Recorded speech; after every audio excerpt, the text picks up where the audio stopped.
ingelikuwaje leo lau Mwenyezi Mungu angeiacha ile swala alompa bwana mtume, swala 50 alipokwenda Isra Mi'raj, akapanda mpaka mbingu ya 7 katika Sidratul Muntaha, Mwenyezi Mungu akamkabidhi Nabii Muhammad swala 50.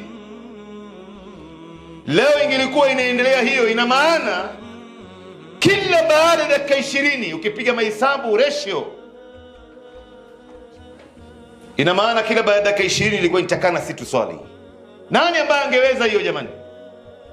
Lakini Mwenyezi Mungu ametufanyia wepesi, na hii swala 5 bado ni mazito kwa miongoni mwetu sisi Waislamu. Kuna watu hii swala inawatingisha.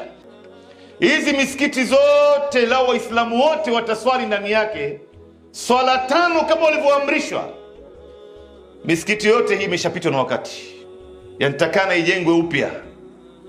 Wako wapi wale watu ambao wanajazana misikitini katika swala ya Ijumaa? Mbona hatuwaoni katika swala ya alfajiri? Mungu ametufanyia wepesi kiasi hichi na bado sisi hatuwezi, tunafanya mambo kwa ni mazito.